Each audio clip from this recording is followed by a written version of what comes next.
à toutes, bienvenue dans l'after sur RMC et sur BFM Sport, vous en avez l'habitude, en simultané bien sûr, l'after également en replay dès la fin de l'émission sur rmcsport.fr. Avec ce soir Jonathan Macardy, salut Jonathan. Salut les gars. Avec Alpha Baldé, salut Alpha. Salut Flo. Et avec Oussem Moussaïef, salut Oussem. Salut Flo, salut pour messieurs. Le mercato, parce que ce sera évidemment comme tous les soirs notre première rubrique. Notre invité ce soir, le directeur sportif d'Angers, Olivier Piqueux.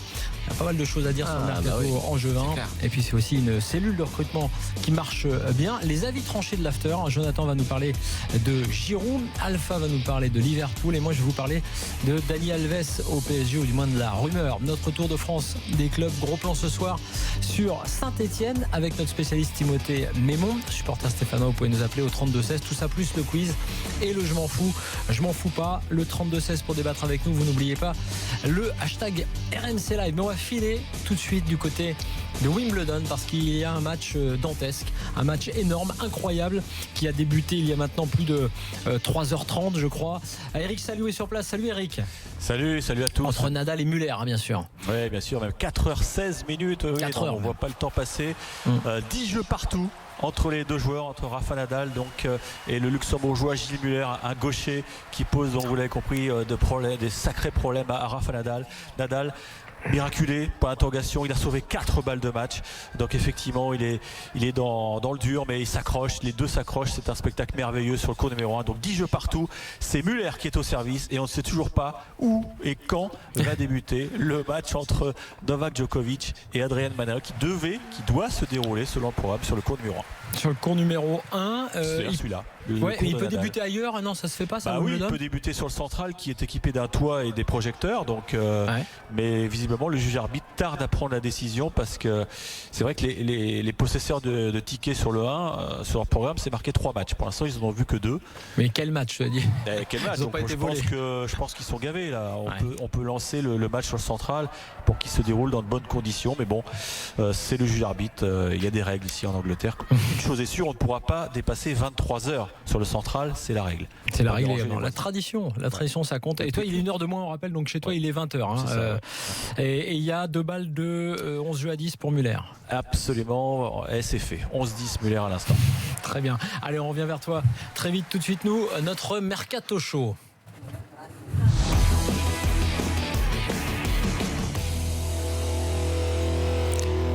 Oussem Moussaïef, rebonsoir. Les Salut, infos Flo. du soir, a commencé par une officialisation du côté de l'Olympique Lyonnais. Ouais, on est à un mois près du début du mercato et ça s'active à Lyon. On est déjà à une 5e recrue. Il s'agit de Kenny Tété, le latéral droit qui vient de l'Ajax Amsterdam. Il rejoint l'Egon pour 4 ans. Montant du transfert, 4 millions d'euros. Tété, les gars, Jonathan, Alpha, une bonne recrue pour l'OL. En tout cas, bon match face à Lyon. Décidément, c'est un peu les gens, le syndrome de Stockholm, non? Les gens qui ont fait le bon match face à Lyon ont été recrutés. Après, il ne reste pas non plus sur des saisons très clinquantes du côté de l'Ajax. Donc, c'est un pari comme la politique sportive en ce moment mise en place par Jean-Michel Aulas à Lyon. C'est à découvrir, c'est à voir la saison prochaine. Moi, j'ai peur un petit peu d'aller comme ça piocher à chaque fois à l'Ajax. Après, voilà, ce qu'il a montré face à Lyon et en Europa League, surtout, c'est positif. Donc, oui, vu la politique, c'est dans la politique en ce moment logique de Jean-Michel Aulas d'aller prendre ces jeunes-là qui vont être observés. Alors, pour les latéraux, c'est pas mal, effectivement. Ça commence à être pas mal, là. L'effectif commence à être assez étoffé. Après, c'est vrai que ça fait un peu syndrome de Stockholm d'aller comme ça piocher à l'Ajax. Pas forcément les meilleurs joueurs en plus, que ce soit Bertrand Traoré ou lui, mais dans l'ensemble. Mais de bons joueurs quand même. Ça reste des bons joueurs, quoi. Oui. Samuel est avec nous, supporter de l'OL. Salut Samuel. Salut les gars, ça va bien? Salut Samuel. Salut. Très bien, et toi? Alors ce mercato, déjà on peut dire qu'en quantité, mais même en qualité, on vient de le dire, vous êtes gâtés du côté de Lyon. Déjà c'est enthousiaste pour l'année prochaine, déjà on a envie de voir ce que ça donne, premier point. Donc c'est déjà intéressant, déjà ça motive à regarder la saison parce que l'an dernier ça a été dur, franchement les recrutements c'était compliqué. L'année qui s'est passée, pareil, super difficile. Et donc là, maintenant, on va voir ce que ça donne. Après, là, les nouveaux joueurs sont enthousiasmants. Après, il manque quand même, pour moi, un bon attaquant, un grand défenseur et quand même un milieu, peut-être, il manquera. On verra de ce qui se passe jusqu'à la fin. Mais le plus gros problème, c'est est-ce que même avec tous ces joueurs, avec tout ça, parce qu'il n'y aura plus les Lyonnais, les petits Lyonnais de Pep Genesio, et on va voir comment il va se débrouiller. Et moi, je suis sûr qu'au fond, tactiquement, le jeu de l'équipe ne sera pas forcément meilleur. puisque forcément on aura toujours le coach le plus bidon de Ligue 1, un des plus bidons de Ligue 1, donc ça m'énerve. Alors ça c'est le débat Pep Genesio. Tiens, juste on va faire un petit détour par Wimbledon parce qu'il se passe une scène assez incroyable et cocasse avec des problèmes de reflet du soleil. Nadal ne veut pas servir Eric Salio. Ouais, c'est une scène assez incroyable. Personnellement, j'ai jamais vu ça. Il y a un reflet du soleil dans une partie de la tribune en construction qui visiblement gêne considérablement Rafa Nadal, et il a dit à l'arbitre: je peux pas jouer, je peux pas servir. Et l'arbitre a quitté son perchoir pour constater ce désagrément. Et donc, ou alors c'était... Ah oui, donc on essaie c'est ça. Ouais, on essaie de le masquer. Là, tu peux difficilement aller bâcher l'endroit carreau de la tribune. Ah non, c'était dans la tribune apparemment. Ouais. C'est-à-dire, donc, on a mis un foulard dessus apparemment. Oui, exactement. Il y a quelqu'un de la sécurité de Wimbledon qui est en train de couvrir l'endroit où il y a le reflet. Alors là, on est dans le détail là. Bon, bref. Allez, on revient vers toi. On se dit pour Muller. À tout à l'heure. Oui, Samuel, pardon, je t'ai coupé. Donc tu parlais du coach. Ça, c'est une chose. On a souvent parlé. Donc toi, tu regrettes évidemment que Genesio soit là. Pour les joueurs, donc c'est super enthousiasmant quand même. Il y a quand même beaucoup de joueurs qui partent. Que ce soit Gonalon, ça fait un moment qu'il était là, c'est bien qu'il parte pour renouveau. La Casette pareil, Tolisso pareil. Après, moi, ce que j'attends de voir, c'est la compo, c'est-à-dire le milieu de terrain, comment il va le faire. Moi, tout ça, pour moi, déjà l'année dernière, il était supérieur à Gonalon. Et il est très bon. Il est bon, en niveau lui. Et il a une marge de progression surtout qui est assez impressionnante. Ouais, et puis le problème de Genesio l'an dernier, c'est qu'il osait pas mettre tout ça tout seul. Ouais. À chaque fois qu'il a joué tout seul, tout ça suffisait. Mais il est même meilleur, je dirais. C'est ça, il est meilleur tout seul. Donc, il faut jouer en 4-3-3. Et après, cuit dedans. Moi, Darder, pour moi, il doit faire partie de l'équipe, c'est sûr. Et après, ça va être compliqué. Mais on a quand même Depay qui est pas mal, qui est pas mal, Traoré pas mal. Et voilà, après, il nous manque quand même un 9. Mais Diaz, je connais pas. Apparemment, Maurice travaille dessus. C'est ce qu'a dit Jean-Michel Aulas lors de la conférence de presse de présentation de Kenny Tété. C'est ça qu'il faut savoir. Moi je pense que le problème lyonnais, ça va quand même être l'interrogation majeure de la saison prochaine. C'est Genesio. Voilà, parce que ce qui est en train de se mettre. Moi je pense que si tu donnes cet effectif-là, excuse-moi, certes, tu as des grands noms qui sont partis, Gonalon, Tolisso, Lacazette, mais ce qui est en train de faire Jean-Michel Aulas, parce que on observe quand même, on peut pas négliger la politique sportive qu'il est en train de remettre en place, mais si tu donnes ça à un entraîneur comme Genesio, on a vu la saison prochaine avec les joueurs qu'il avait, les tâtonnements tactiques qu'il a, s'il recommence avec ça cette saison, avec des nouveaux joueurs, je pense que ça va être très compliqué que la mayonnaise prenne. En fait, le départ de Tolisso, ce qui est bien, c'est qu'on va vraiment voir si Genesio est si nul que ça. Ça lui pose un vrai challenge, le challenge de changer de système.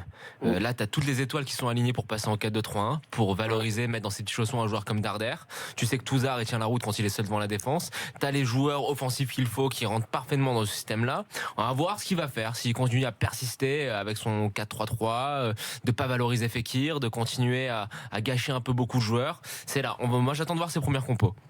Oui, Oussem, il y a un jeune joueur aussi dont on ne parle pas, c'est pas parce qu'il a le même prénom que moi, mais il s'appelle Oussem Aouar, et c'est une jeune pousse lyonnaise, nouveau numéro 8. Il n'a pas d'expérience en Ligue 1, mais arrive un moment, Tolisso est arrivé à un moment où il n'y avait pas d'expérience en Ligue 1. Très vite, et attention, il y en a plusieurs. Il y a Jebels qui a marqué d'ailleurs Lida aussi. En match de prépa.